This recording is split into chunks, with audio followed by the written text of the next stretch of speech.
What's going on, everybody?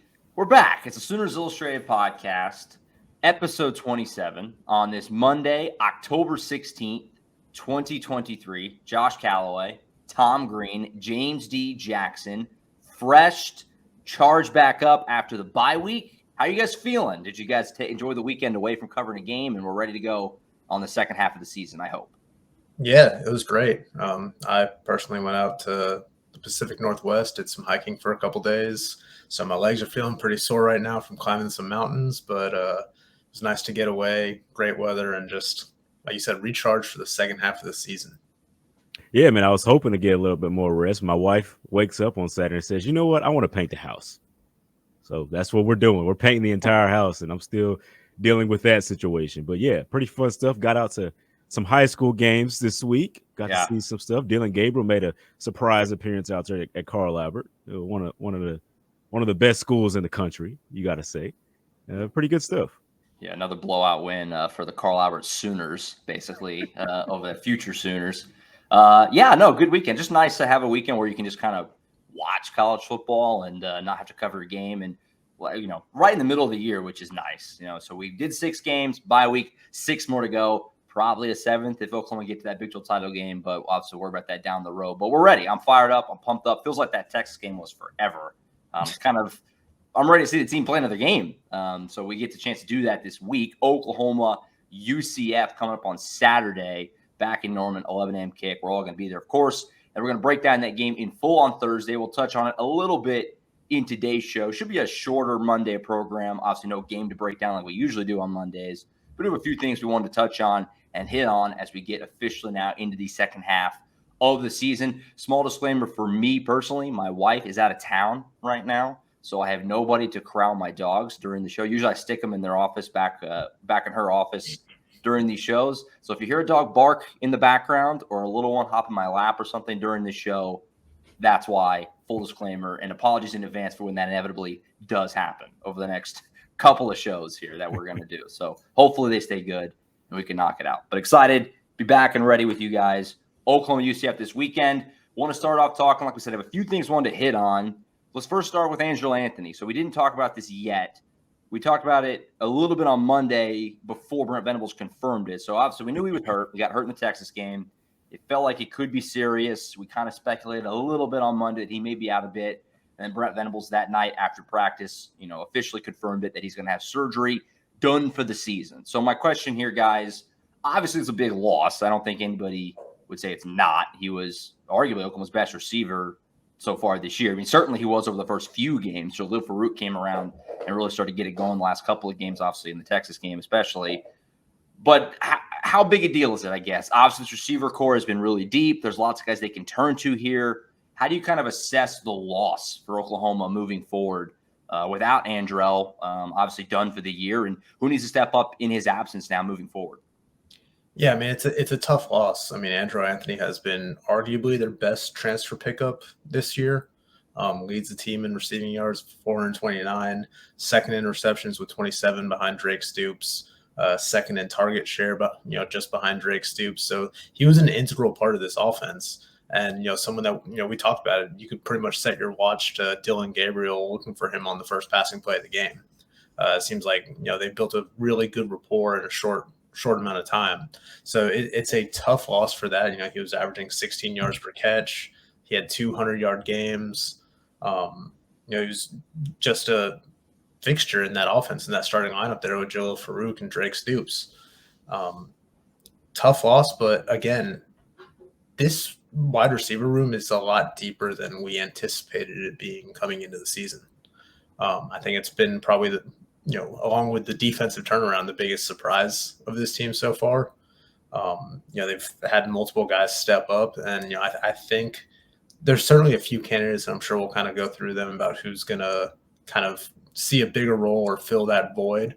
But I think that they can take solace in the fact that they have several proven guys now through these first 6 games that they probably feel comfortable with getting more snaps, more targets, and kind of, fill that void.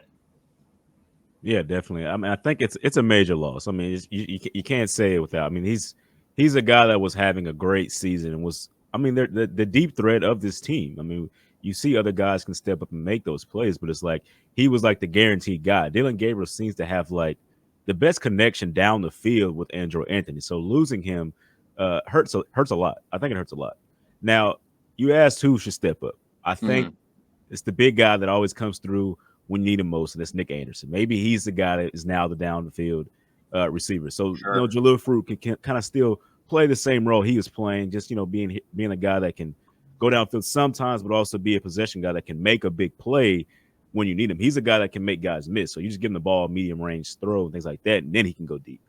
I think Nick Anderson has to be the guy now to step up and take on that role. And maybe we'll see a little bit more of Jaquez Petaway now that Andrel Anthony's out. Maybe he's the guy that can step up in there and get some more playing time, which would be good for him, as a younger guy coming in. Yeah, I'm not convinced that Jaquez Petway is going to see a lot more time just because he's been more of a slot guy and Andrel's been one of those outside receivers. I do think that Nick Anderson probably stands to, he's the logical guy to step into that starting role alongside Jalil and Drake. I think Jalil is probably the guy that I don't want to say benefits because, you're losing your top receiver, but he's the guy that maybe asked to do the most just because we've seen him kind of hit his stride these last few weeks. He's been the team's leading receiver 3 of the last 4 games. He's a guy that, coming into the year, we thought was going to be the favorite to be this team's leading receiver. And I think he's going to see an increased target share. Someone that Dillon Gabriel is obviously comfortable with too. Him and Drake, Drake is first on the team in receptions and targets. Jalil is right there behind Andrel Anthony by, not a wide margin. But you look at those 3 guys, they've all played about 300 snaps, those 3. Jalil Farouk's played the most among all the receivers. I think he's at 350 actually. And then there's a drop off to that next tier of guys like Nick Anderson. He's played like 164 snaps, but his workload's going to go up in the coming weeks. I mean, he's been a guy that has obviously come through in big spots, had the game winner against Texas, has 6 touchdowns over the last 4 games for them. So he's really coming to his own now that he's healthy. I think Jaden Gibson's going to see some more time too. Yeah. He's a guy who's only, played, 92 snaps on the year, but, he leads the team in yards per catch at 26.5, yards per route run at 3.5. His average depth of target is basically 22 yards downfield. And, he's caught 3 of the 4 contested balls thrown his way. I mean, he's a guy that's shown to have sure hands and kind of shake that, that reputation that he had the last year of, dropping some passes. So I think he's going to get counted on a little bit more, but I'm with James. Nick Anderson's going to be the guy that steps into that starting role, but I still think Jalil Farouk's going to just, his value is going to go up. And it's not a bad spot to be in with Jalil Farouk, kind of get a higher workload now in this game. I mean, we thought that he was going to be the guy coming in anyway. So Andrel Anthony was kind of that surprise guy that we didn't know what he was going to do, how he was going to affect the offense until he did. So having Jalil Farouk be that guy. But yeah, Tom did. Yeah, I'll give Tom his props on that. No, and Farouk is coming around at the right time. Exactly. Before this injury, Farouk, had started to really have some big games. So we know what he did in the Cotton Bowl last weekend. Agree with everything you guys are saying. I would maybe also toss Brendan Thompson in there as a burner, just a deep threat speed guy. Again, another guy we kind of saw starting to come around. Kind of his breakout was that Iowa State game. Does he get more run and more into the mix? Is probably a question mark. And then also, I just feel like, honestly, more stress kind of falls on that run game a little bit. We've talked about it a ton. They haven't ran the ball that well. They've gotten away with it so far this season, largely because it just didn't matter because they were dominating teams. And then against Texas, it didn't matter because Dillon Gabriel ran all over the place. But if they do get into a slugfest game with whoever, I don't know, we'll say Kansas, a shootout next week in Lawrence, and they're not able to run the ball, is it going to be as easy to find a way through that without one of your best receivers? I don't know. I mean, that remains to be seen, I guess. So we'll see. It's a big loss, like James said. It is also just a bummer because obviously Andrel is a guy who was very underutilized at Michigan. Seemed to really enjoy his time here. He seemed like a great fit. Oklahoma loved him. He loved being there. Him and Dillon had a great connection. We like talking to him after practice and after games. It just kind of stinks. Just human element just stinks that he's banged up and will miss the rest of the year. But he'll be back next year. Obviously, will be a big piece of Jackson Arnold's first year at Oklahoma now, moving into the SEC next season. So we'll see how that all shakes out, coming up just this weekend. Who kind of gets more run? Is it Petaway? Things like that. We'll get a little peek into that this weekend for sure. other things. So we've talked about it a little bit. Obviously, after the Texas game, especially Dillon Gabriel getting into the Heisman mix, and getting the chance this weekend, like I said, to kind of watch more college football and watch a little more ESPN and things like that. He's right. He's one of the first names mentioned now, and obviously it helped on Saturday that a couple other candidates kind of faded back a little. Bo Nix maybe faded back a little. Caleb Williams certainly faded back a little after a rough game in South Bend. The betting favorite right now is Michael Penix with Washington, but Dillon Gabriel is right on his tail. So, guys, as we move into the second half of the season, I'm just kind of curious your temperature check on Gabriel's Heisman candidacy, his chance at this. What does he need to do the rest of the way? Does he need Penix to fade back? Does it hurt him that he doesn't have a lot of big games left? Just kind of, I guess, the vibe check on how you feel Dillon Gabriel stands in terms of being a legit, bona fide Heisman contender right now as we move into the second half of the season. Yeah, I think he's in a good spot to, at this point, earn an invite to New York. We'll kind of see how things play out. But the way he's played through the first half of the year, he's been one of the best quarterbacks in the country. And, you mentioned, Caleb Williams kind of fading a little bit, Bo Nix kind of fading a little bit after that loss to Washington. But, the three guys that should really be in discussion right now are Dillon Gabriel, Michael Penix, and Jaden Daniels over at LSU. I mean, those three guys have just been lighting it on fire. Sure. And, the question is, how much is Jaden Daniels going to get dinged because LSU's defense isn't very good? For LSU to keep winning, they're going to need big games from Jaden Daniels, who's, completing 73% of his passes. I think he leads the nation, or no, he's just behind Michael Penix in passing yards. They're both at about 2,300. He's got 22 touchdowns, which is second only to Caleb Williams, just 3 interceptions, averaging a nation-leading 11 yards per attempt. So he's been incredible for LSU. It's just that their defense has been a sieve, and everybody's been able to score at will against them, except Auburn last week. But, I mean, Michael Penix, he's been great too. I mean, all three of these guys have been outstanding. I just think it's funny kind of watching this go from week to week because, after the Red River game, everybody's like, oh, man, Dillon Gabriel, here's his Heisman moment. He gets the game winner. And then a week later, it's like, okay, Michael Penix is the flavor of the week because he just did the same thing against a top 10 team in his own right. So it's funny just watching the race kind of shift week to week. But I think these three guys are the ones that are, best positioned right now to make it to New York. You do wonder if the back half of Oklahoma's schedule kind of like is going to take some eyes off Dillon Gabriel, so to speak. Yeah, he'll put up numbers, but is he going to have those moments? Right. Yeah. Right. I mean, he's going to have some big games still. I mean, that Kansas, could be ranked again when we come around. Oklahoma State's, been making a little surge here, and that game's always going to be crazy and intense, and it's going to have a lot of eyes on it. But yeah, I mean, like Michael Penix, he still has a game against USC. Like, him and Caleb Williams are going to be under the spotlight for that one. Mm-hmm. LSU's still got some big games on its schedule too. I mean, all these guys are going to be under a microscope over the next 6-7 weeks. But for Dillon Gabriel, he just needs to keep playing at the level he's been playing at because that's what's gotten Oklahoma in this spot. And as long as Oklahoma stays relevant in, this national discussion, Dillon Gabriel's name is going to be at the forefront of that Heisman discussion. Sure.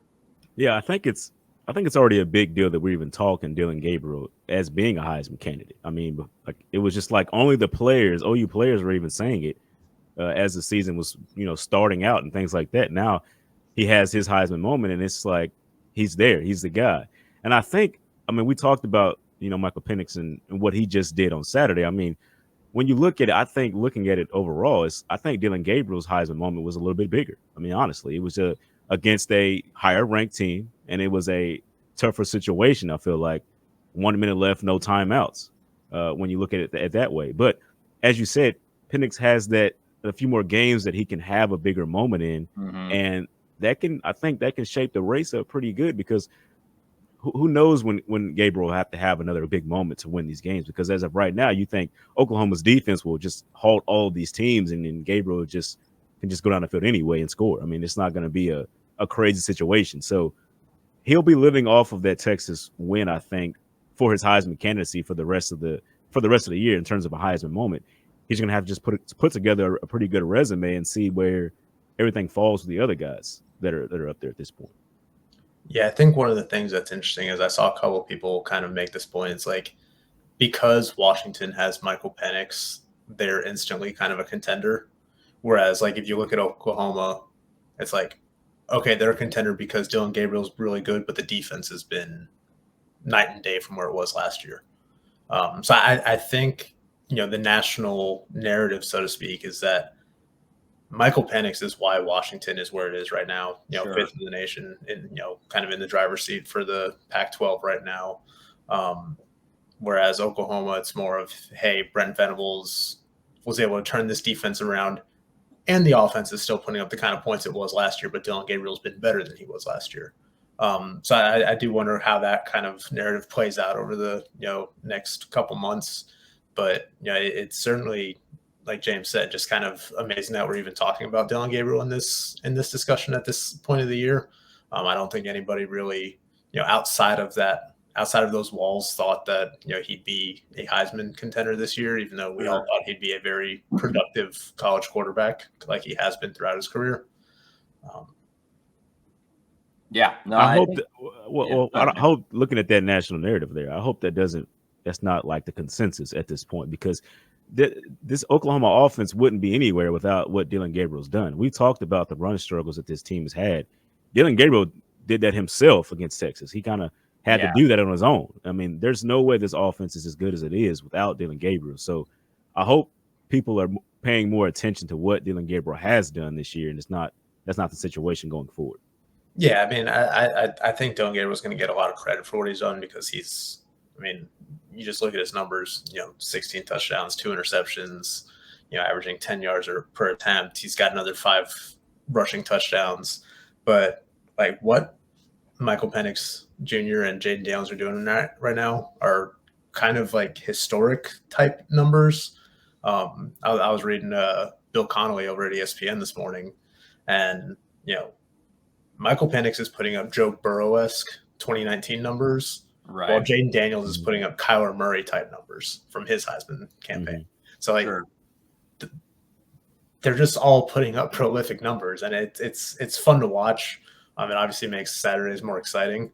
I will say, because I was, like I said, I was up in the Pacific Northwest this weekend. I was really tempted to buy a last minute ticket to go see that Washington-Oregon game, but it was like $200 just to get in the nosebleeds. So I didn't pull the trigger on that, but would have been worth it. Yeah, it was a great game. Yeah, no, I think right now for DG, the Penix Mountain is the one you have to find a way to climb. He's pretty firmly the favorite right now. There's a long way to go. But to kind of the point you guys both, touched on, he has a lot of big games and a lot of more marquee moments to continue to build it. So the only way, if Penix continues to play well and Washington continues to win, he's probably the guy. But if Washington stumbles and loses, the door is going to be open. For Jaden Daniels, as well as he's playing, they already have 2 losses. It feels like they absolutely have for him to get really in the mix as a winner. To me, he really needs to play very well and beat Bama in Tuscaloosa. Like, they have to win that game, and he has to put up big numbers. If he does that, he's going to be in the thick of it. But yeah, I agree. I think it's those 3 guys. And unfortunately for DG, because of the way the schedule is, he kind of just needs those 2 to kind of lose a little and fall back to the pack, because Gabriel's going to put up the numbers, but I don't know if it's going to be that visible the rest of the way. Obviously, as Oklahoma continues to win, people will be paying attention, but not – and they're winning games by 30, 40 points. He's not going to have the opportunity to have those kind of big moments. But we'll see. He's right in the thick of it, which is, again, kind of crazy. Been a heck of a year for him. And like we talked about last week, that moment in the Cotton Bowl, that's his moment, and he's going to hang on that the rest of the season. So we'll see if he can get into New York and all that good stuff when we get there. So a long ways to go, but certainly right in the thick of things, as we said right now, moving into week 8. Yeah, and certainly there's going to be other names that kind of pop up. Sure, to finish the season strong. Yeah, Michigan hasn't played anybody yet, but as soon as they start getting some of these big games, JJ McCarthy's going to start getting more attention. You have these other undefeated teams, Ohio State, Penn State. this award so often is like who's the best player on the best team, not necessarily the just most outstanding player. Yeah, wouldn't totally discount Marvin Harrison maybe if he can really go crazy in some of these big games. People love that guy. So yeah, no, you're right. There's still a long way to go. Like you said, I mean, it's like musical chairs at this point. Like you talked about Michael Penix. If Washington loses or something like that, then Dillon Gabriel takes a step ahead. If he keeps his win streak going, it's kind of the same way it was with Caleb Williams. I mean, Caleb Williams seemed like the guy that was in front until they lost this week. So that's the situation that it is, and I think we're at that point right now. Well, I think Gabriel may be ahead of LSU's quarterback at this point because of their record. I think even if they went out LSU, if Oklahoma wins out and wins every game by 20 points, like we were talking about, I think Gabriel's still ahead of him. So that's a good sign for Gabriel, I think, in this situation.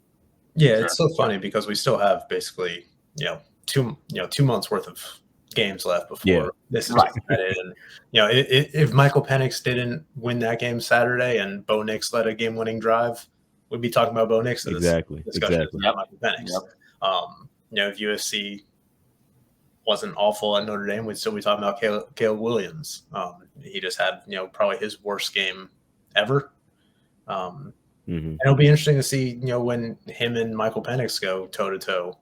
And Michael Penix has another tough game against Oregon State up ahead. So it's each of these guys are going to have their opportunities to kind of shine and get their glow. And it's just a matter of who's going to be the most consistent guy. And right now, I think those 3 have been the cream of the crop this season.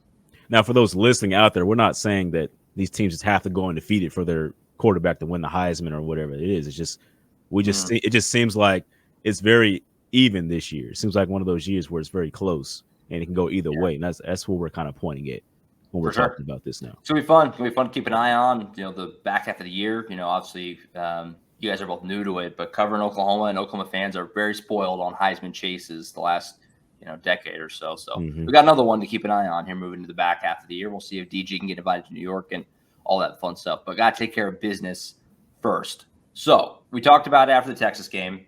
Obviously, with that win, your eyes can start to get wide. And if you're an Oklahoma fan, you can really start to look at some big things. One of those things certainly is Dillon Gabriel getting into the Heisman mix. The other, obviously, is the college football playoff, which Oklahoma is squarely in the mix for now. They already were, but obviously once you win that Texas game, now you can really start to think about it. So, guys, let me ask you this. You're moving to the second half of the season this week. 6 games to go, plus a Big 12 championship game. What's Oklahoma's path to the playoff look like? How cut and dry is it? Because obviously if they go undefeated, they're going to be in. That's not the question. But where's the wiggle room in your guys' mind moving forward? Can they lose a game? Can they lose the Big 12 championship game and be 12-1? And maybe if some other things fall the right way, they could still slither their way in there. It happened just last year. TCU did this exact thing. Went undefeated, lost the Big 12 championship game, got in. So it's far from unheard of. It happened 1 season ago. So as we move into this back half of the schedule, how are you guys kind of feeling about what Oklahoma needs to do? Obviously, again, if they win their games, it's not going to be a discussion. But the win over Texas probably gives them a little bit of wiggle room. What's kind of the feel right now for Oklahoma's playoff chances as we move into the back half of the season? I doubt that it'll be – I just wrote this in my column today. That's why I'm jumping in at it. I doubt Oklahoma can lose any game besides the Big 12 championship game and get in at this point. Just based on the caliber of the opponents they're going to play. Like Kansas is pretty good, but we don't know. Is Jalen Daniels actually going to play in that one? Will they actually look like a top 20 to 30 team in the country at that point? Because that's where they're at when he's in the game, but he's just hasn't been there. I mean, there's no way that Oklahoma, I don't think, can lose one of those games and win the Big 12 championship and get in. But I mean, you never know. I mean, looking at the landscape and everything, a lot of other teams could lose as well. But I think as of right now, I think OU is just in the driver's seat for whatever destiny they want. You talked about it. They win the rest of their games, they're in, and it's as simple as that. I mean, you go 1-0 every week is what the players have been saying all season long, and that's the case. I feel like as of right now. Yeah, I don't know how much wiggle room they have right now. I do think there's a scenario where they go undefeated in the regular season and then lose another close one in a rematch with Texas, and they could still get in like TCU did last year. I think the best case for Oklahoma, if it were to lose one of its last 6 games. And again, it's a very favorable schedule. They're going to be favored in pretty much all these games the last half of the season. But they're going to want Kansas, Oklahoma State, and West Virginia to keep winning. Those teams, like Kansas has been in and out of the rankings the last couple of weeks. The other two have received votes in the poll. So they're obviously Oklahoma State's been playing a lot better than they did early in the season. West Virginia's been surprising a lot of teams. I know they just lost on a Hail Mary. Brutal loss. Brutal loss to Houston. That's not a team you want to be losing to. But the better that those teams do, the better it kind of helps Oklahoma's strength of schedule. So if it does drop one of those games, it doesn't look as bad. I think those are the 3 probably toughest games remaining on their schedule, which is not something I expected to say going into the year. I mean, Kansas we all thought was going to be pretty good, but Oklahoma State and West Virginia have been a bit of a surprise. So if they were to lose a game in the regular season, it would be losing one of those would be still give them their best path to a playoff if they were to lose. But again, I still expect them to be favored, and they have a pretty good chance right now, I think, of finishing the year 12-0 heading into the Big 12 championship game. But so much of it is going to depend on what happens around them. Oh, yeah. Teams ahead of them. I mean, Washington still has that game against USC, the game against Oregon State. You could use Pac-12 carnage to help you. Yeah. Yeah, Pac-12 carnage, Big Ten carnage, because Michigan, Ohio State, Penn State all play each other. You got one of those games this weekend. It's going to be a big one. Georgia is going to be without Brock Bowers for a few weeks. See how that impacts them, because they still have Mizzou, Ole Miss, Tennessee, and the SEC championship game ahead of them. That's not even including a game against Florida. And then FSU, Duke, Miami, Florida, plus ACC championship game where, who knows who they will see in that one. But, it seems like the teams in front of them right now just have a couple more hurdles to, get unscathed to the end of the season, whereas Oklahoma's got an easier path right now just by the nature of their schedule not being as daunting as it was last year. But I think they have a little bit of wiggle room. I just don't know how much right now.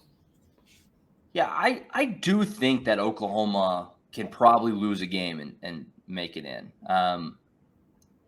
It is tough, but even with the schedule being what it is, I think the Texas win bought them some cushion. I just have a hard time, I guess, if Oklahoma wins the Big 12 and they're 12-1 and you beat Texas presumably twice in this scenario.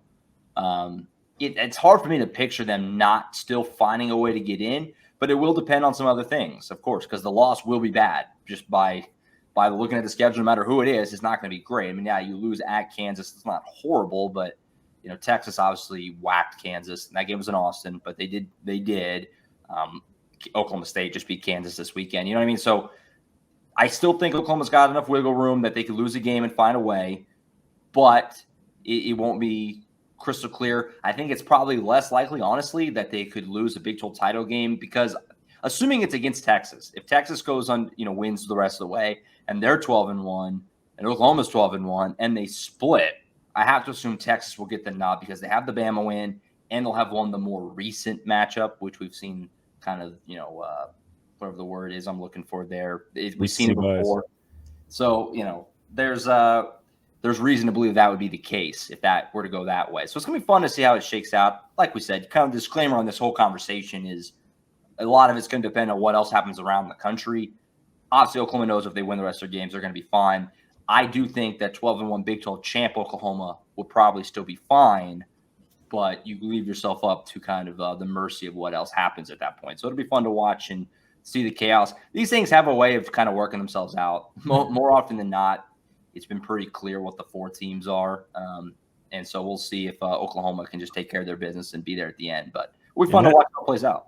And that's what you want to avoid. I think if they could lose one, I guess, yes, and still get in, but it's just like the recency bias that there is, if you just saw a team lose, and if Oklahoma loses a game, it'll be a bad loss. I mean, there's no doubt about it. Right. If it's not the Big 12, the only bad losses left. It would be a bad loss. And I think it seems like looking at the AP poll, we know it's not the college football playoff, how they judge things, but the AP poll, I mean, Oklahoma falls a spot in a bye week after Washington beats Oregon, who was not as ranked as high as Texas. It doesn't make any sense. It's like they're looking for reasons to get Oklahoma out of there. And so I think as OU, hopefully it doesn't carry over to the playoff committee, but you don't want to take that chance. I mean, I don't know if losing one could get them in just because of that. Like, it's just like they're looking for reasons not to put them in there. I don't know what it is, but that's what the case is this year for OU. Yeah, no, 100%. Yeah, Washington jumping, not that it doesn't mean anything, but Washington jumping Oklahoma in the AP poll makes no sense to me. Like James kind of pointed out, you beat a higher ranked team in a neutral setting as opposed to Oregon at home. How does that enough to lift you over? Doesn't really make sense. It also goes to the point that I've been making for years that the AP poll and the playoff committee as well, they favor offense. They tend to favor offensively. Washington's put up these crazy numbers. The defense isn't great. Oklahoma is more balanced this year. They've always kind of favored teams that score a lot of points as opposed to the other way around. It was played at Oklahoma's benefit for a long time, obviously in the Lincoln Riley era. But so that was always kind of a weird thing too. But yeah, going to be fun to watch the back half of the season. That's for sure. Tom, you had anything else? Yeah, I was going to say, I know it's just 1 week and it's, a little bit of recency bias because of Washington's thrilling win. I don't have so much a problem with Washington kind of jumping up with Oklahoma. They look great this week. It's more so that, like, okay, Georgia, I mean, Michigan's just been steamrolling everybody, but like the other teams ahead of them, it's like, okay, who have you really beaten at this point of the season? Like, Georgia's going to be Georgia, but they're kind of riding on the benefit of being the back-to-back champs right now. It's like, if you're judging them based off just their resume this year, then yeah, Oklahoma and Washington are probably 1 and 2 right now in some order, just because by the nature they have the 2 best wins in the country this season.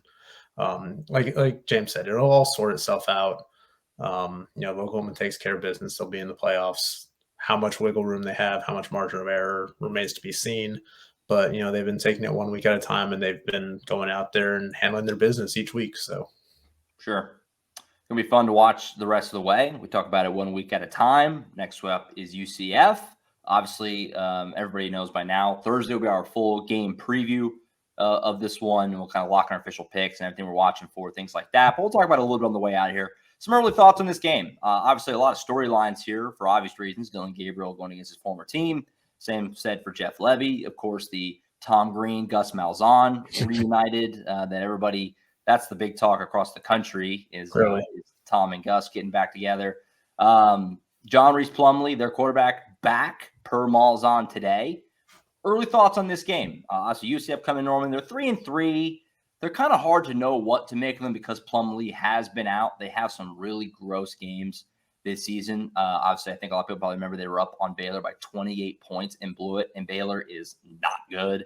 And UCF blew that game. They've had a couple ugly games. Kansas absolutely whacked them. But again, Plumlee was out. So it's like, what do you do with it? They're 3-3. They haven't won a Big 12 game yet. They come to Norman. Oklahoma's going to be a solid favorite. I think about 19 or so is kind of where it's hovering right now on Monday. Early thoughts on this game. Oklahoma going to be a solid favorite coming out of the bye week. Any concern really for the Sooners here? Or is it just kind of you do your thing, you'll be fine? I think John Reese Plumlee being back and healthy makes it a little bit more intriguing for UCF. I will say, I don't know the number off the top of my head, but Gus Malzahn historically has a very good coaching record coming off a bye week, and UCF had a bye week last week. So, him having an extra week to prepare does kind of, raise my eyebrow a little bit. I still think this is a game that Oklahoma should control and, probably win pretty handily just because, I think there's some growing pains for UCF this year in this transition year to the Big 12. They haven't won a conference game yet, had a couple tough losses there, again, doing it without their starting quarterback. But I don't think that this is going to be a game where Oklahoma stumbles. Yeah, as Tom said, UCF hasn't had a conference win yet. I doubt they'll come in and beat the top team in the conference at this point. Now, getting a starting quarterback back does help, but I don't see that as something that can just mess up Oklahoma. I mean, Oklahoma's seen better quarterbacks, I think, this season than what he is. No disrespect to him saying that, but overall, I think Oklahoma's defense has seen better quarterbacks. And I think you talked about, UCF having the bye week to kind of, do their thing and regroup and look at Oklahoma more closely than they would have a different opponent. Oklahoma has the same situation. They can look at it and see what's going on. And you have like Dillon Gabriel and Jeff Levy over there that have kind of been a part of that program a little bit to kind of know how they do things over there. It kind of helps out, I feel like, in knowing your opponent before you prepare for them and stuff like that. So I feel like OU should win this game pretty handedly coming this week. Yeah, the schedule really worked out very nicely for Oklahoma here. Having the bye week after the Texas game, I think really helps because that was a big emotional win. We're still buzzing about it. The team is, and the state of Oklahoma is. So to have a few days to kind of just get to enjoy it and not have to worry about another game, I think it's nice. I think Oklahoma's going to come back this week, and we're going to talk to players tonight after practice. I think there will be a lot of Texas games done. We had a full week to kind of celebrate it. It's done. We're on to the next one. We're recharged, kind of like we talked about at the beginning of the show, that we're recharged and ready to get back to it. I think the team is probably going to be recharged and ready to get back to it. So they'll be locked in. Plumlee can move around a little bit, but Oklahoma's shown ability to kind of handle that. They did so with Emory Jones and things like that. So we'll see how that shakes out. But I think a lot of reasons for Oklahoma to be confident, certainly going into this game. And the crowd should be, even though it's 11 a.m. kick, I would think the crowd is going to be great because fans are very excited about this team and program right now. And, revenge game for Dillon Gabriel. I don't think he has any ill will toward UCF, but you still, you play your old team no matter what the circumstances, you want to light them up. That's just the way. That's just the way it is. So I imagine that for him and the guys around him rallying around him playing his former team, they'll be up and ready to go. So I'm not worried at all about a letdown or anything like that. I think Oklahoma's going to be locked in and they'll put together a pretty good performance.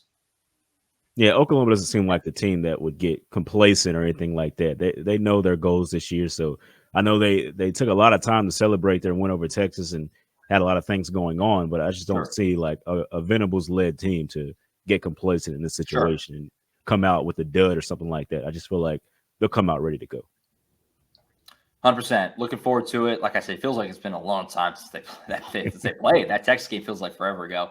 We're excited to get back up down to Norman today to talk to players after practice. Keep an eye out on Oklahoma.247sports.com. And, of course, the YouTube channel for that. Tomorrow, the Venables presser, more players. And later this week, Thursday, we'll have our game preview show. And then, of course, the game on Saturday. Become a VIP subscriber. We picked up a lot over the Texas weekend. We're pumped. We're fired up for the second half of this season. I feel like it's going to be a fun ride through the back half of the year and where this team might take us after that. So you're going to want to become a VIP subscriber and be along for the ride on Oklahoma.247sports.com. That's it for today. We'll be back on Thursday, like I said, to preview this matchup. Colin Kennedy will also hop in for all the latest recruiting news and to give his thoughts on the Sooners matchup with the Knights on Saturday in Norman. Don't miss that one. Apple, Spotify, the website, YouTube. Lots of places to get it. However you do, please do like, comment, subscribe, all that good stuff. We'll see you then. For Tom Green, James D. Jackson, I'm Josh Callaway. We'll catch you guys Thursday for the next edition of the Sooners Illustrated podcast. See you.